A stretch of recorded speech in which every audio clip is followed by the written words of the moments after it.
அனைவருக்கும் வணக்கம். இன்றைக்கி காஜு பிஸ்தா ரோல் எப்படி பண்ணுறதுன்னு பார்க்கலாம்.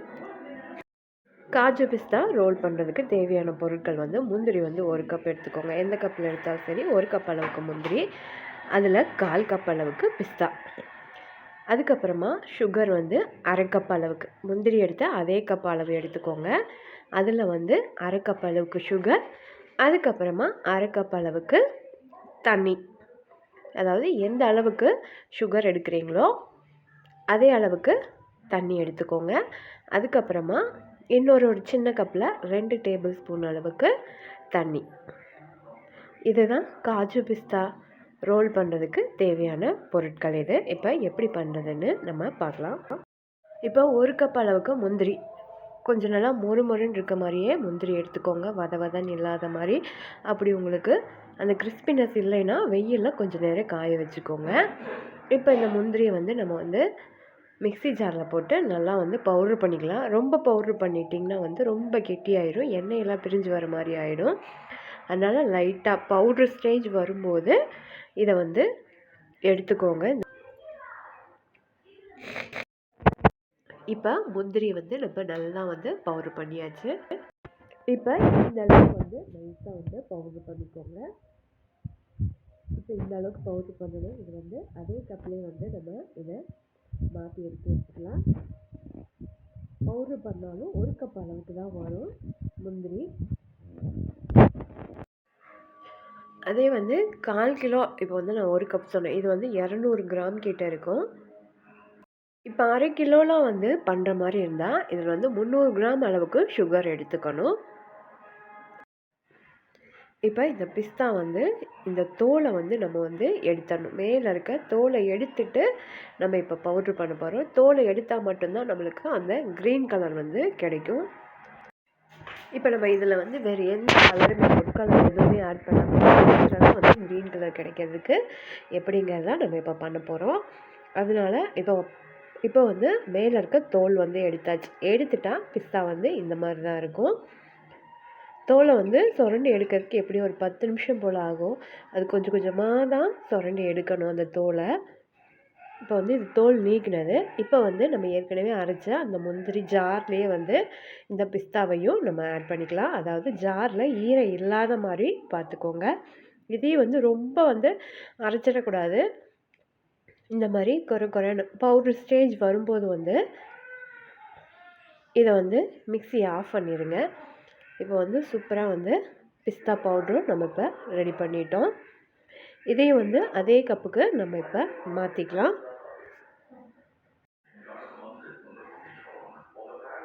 இப்போ மாற்றினதுக்கப்புறம் உங்களுக்கு இப்போ நான் காமிக்கிறேன். 1 கப் அளவுக்கு தான் பிஸ்தா பவுடரும் வந்திருக்கு. இனி நம்ம சுகர் சிரப்பு ரெடி பண்ணிக்கலாம். சுகர் ஸ்ரப் பண்ணுறதுக்கு ஒரு அகலமான பாத்திரமாக எடுத்துக்கோங்க. கேஸ் ஆன் பண்ண வேண்டாம். ஃபஸ்ட்டு நம்ம 1/2 கப் அளவுக்கு சுகர் எடுத்துருக்கோம், 1/2 கப் அளவுக்கு தண்ணி எடுத்துருக்கோம். இதை ரெண்டுமே ஆட் பண்ணிவிட்டு மிக்ஸ் பண்ணிவிட்டு அதுக்கப்புறமா கேஸ் ஆன் பண்ணிக்கலாம். கேஸ் ஆன் பண்ணிவிட்டு நல்லா ஹை ஃப்ளேமில் வச்சுக்கோங்க. வச்சுக்கிட்டு நல்லா இந்த மாதிரி கிண்டி விட்டுக்கிட்டே இருங்க. ஒரு கரண்டியால் இந்த மாதிரி ரவுண்டாக சுகர் ஸ்ரப்பு கரையிற வரைக்கும் இந்த மாதிரி ரவுண்டாக கிண்டிக்கிட்டே இருங்க கரண்டியில். பிஸ்தா தோல் உளிக்கிறதுக்கு மட்டும்தான் இந்த காஜு பிஸ்தா ரோலில் நம்மளுக்கு டைம் எடுத்துக்கும். மீதி எல்லாமே சீக்கிரமாக பண்ணிடலாம். இப்போ நல்லா சுகர் கரைஞ்சி இந்த மாதிரி கொதிக்க வர ஆரம்பிச்சிருச்சு. இப்போ இது 2 கம்பி பதம் வர அளவுக்கு நம்ம நல்லா கொதிக்க விடணும். அதனால ஹை ஃப்ளேம்லேயே வச்சுக்கோங்க. இப்போ பிஸ்தா நம்ம டைம் இருக்கும்போது அதை தோல் சீவி எடுத்து ஒரு பாக்ஸில் போட்டு வச்சிட்டோன்னா நம்மளுக்கு இது தேவைப்படும் போது ஈஸியாக இந்த காஜு பிஸ்தா ரோல் ஈஸியாக சீக்கிரமாக பண்ணிடலாம். ஒரு 10 நிமிஷம் கூட ஆகாது இந்த காஜு பிஸ்தா ரோல் பண்ணுறதுக்கு.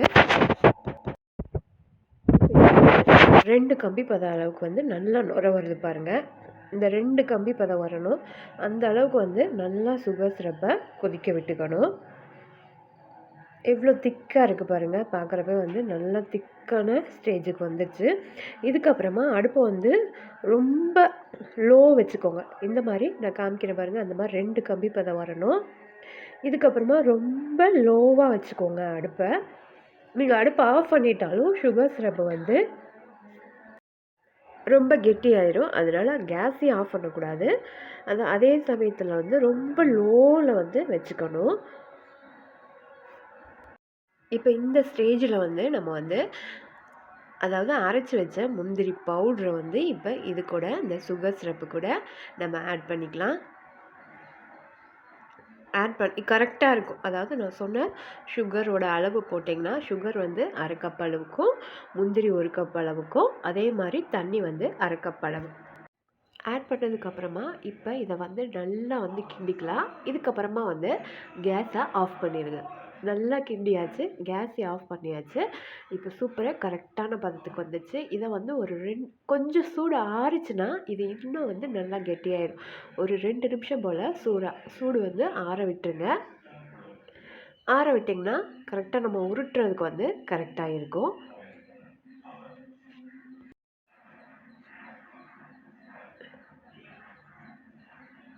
இப்போ வந்து பார்க்குறப்பவே தெரியுது. அப்போ இருந்ததுக்கும் இப்போ இருக்கிறதுக்கும் ஒரு 2 நிமிஷம் கழித்து பார்த்தீங்கன்னா இந்த அளவுக்கு நல்லா கெட்டியாயிரும்.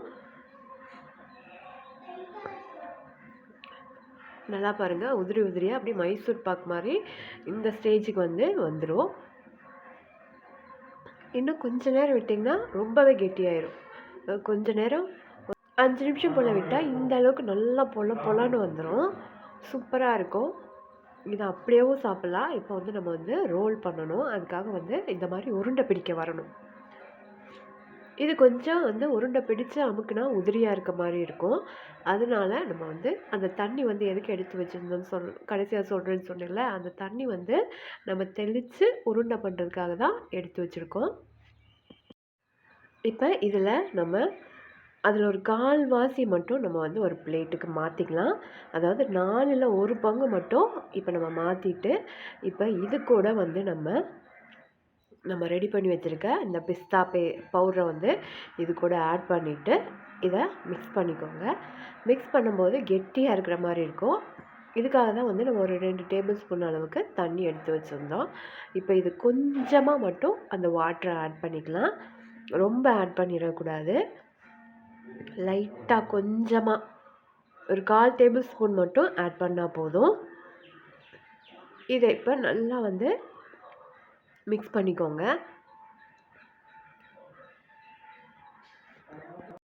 கையிலேயே நல்லா வந்து பிசைஞ்சிக்கோங்க.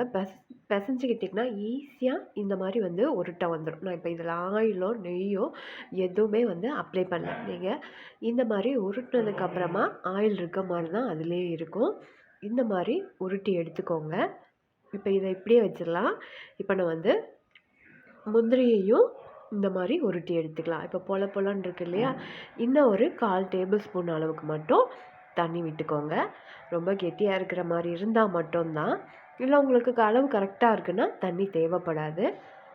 இப்போ அவ்வளோதான். இதுக்கப்புறம் இதையும் நல்லா வந்து உருட்டி எடுத்துக்கலாம்.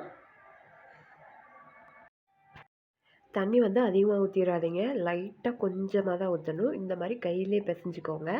கையிலே பிசைஞ்சதுக்கப்புறம் ஈஸியாக வந்து கரெக்டான பதத்துக்கு நம்மளுக்கு வந்துடுச்சு. இப்போ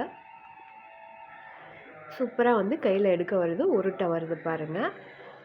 அமுக்குனாலும் உடையாத மாதிரி இருக்கும். இந்த மாதிரி தான் நம்மளுக்கு வேணும். இப்போ இதை வந்து 4 பாகமாக நம்ம இப்போ இதை பிரிச்சுக்கலாம். அதாவது 200 கிராம் முந்திரிக்கு இந்த அளவுக்கு வந்திருக்கு. இப்போ இதை 4 பாகமாக பிரித்தாச்சு. அதே மாதிரியே இந்த பிஸ்தாவையும் 4 பாகமாக நம்ம பிரித்து எடுத்துக்கலாம்.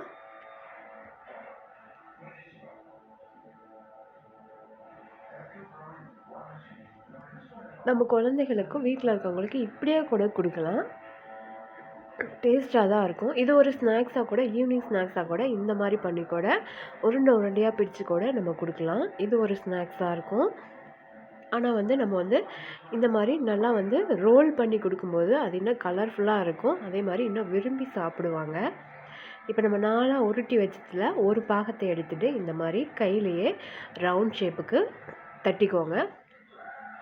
கொஞ்சம் அகலமாக ரவுண்ட் ஷேப்புக்கு தட்டிக்கோங்க. அதுக்கப்புறமா நம்ம இந்த பிஸ்தா பிஸ்தா உருண்டை எடுத்து நடுவில் வச்சுட்டு இப்போ ஃபுல்லாக வந்து க்ளோஸ் பண்ணிக்கோங்க. பிஸ்தா ரோல் வெளியே தெரியாத அளவுக்கு வந்து நம்ம இப்போ ரெடி பண்ண போகிறோம். அதனால் வந்து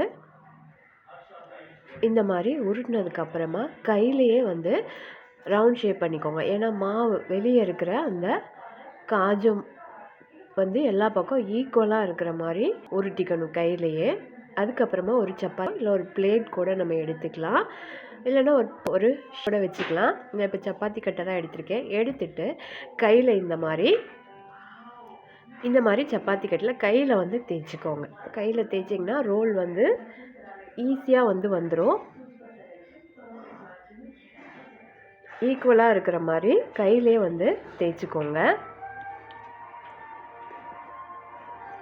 இப்போ அவ்வளோதான், சூப்பராக வந்து ரெடி ஆகிடுச்சு.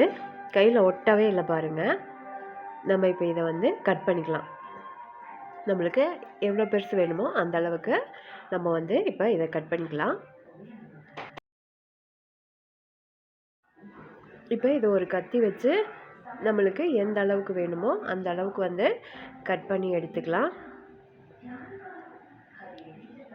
ஓரத்தில் வேணும்னா கட் பண்ணிக்கலாம். நான் இப்போ ஓரத்தில் எல்லாம் கட் பண்ணலை. இதை வந்து இப்போ கட் பண்ணி எடுத்துக்கலாம். நீங்களும் இந்த மாதிரி உங்கள் வீட்டில் பண்ணி பாருங்கள். இந்த பொங்கலுக்கு இந்த ரெசிபி சூப்பராக இருக்கும்.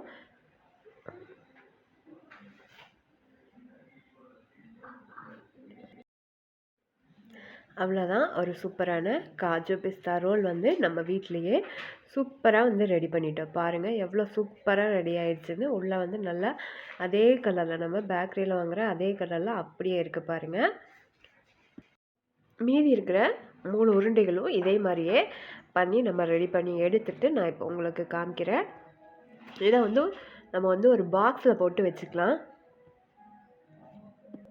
இப்போ 200 கிராம் முந்திரிக்கு இந்த அளவுக்கு வந்து நம்மளுக்கு காஜு பிஸ்தா ரோல் வந்திருக்கு. அதாவது மீதி வந்து எல்லாத்தையுமே நான் ரெடி பண்ணிட்டேன். மீதி இந்த 3 உருண்டைகளையும் இதே மாதிரி நான் பண்ண மாதிரியும் அப்படியே ரெடி பண்ணிக்கோங்க. ஒரு சூப்பரான காஜு பிஸ்தா ரோல் வந்து வீட்டிலையே இந்த பொங்கலுக்கு நான் வந்து ஒரு ஸ்வீட்டாக பண்ணியாச்சு. நீங்களும் இதே மாதிரியே உங்கள் வீட்டில் ஒரு ஸ்வீட் காஜு பிஸ்தா ரோல் வந்து ஈஸியாக பண்ணி பாருங்கள். இந்த ரெசிபி பிடிச்சிருந்தா நம்ம சேனலை ஒரு சப்ஸ்கிரைப் பண்ணிவிட்டு கூடவே பெல் சிம்பிளை கிளிக் பண்ணிக்கோங்க.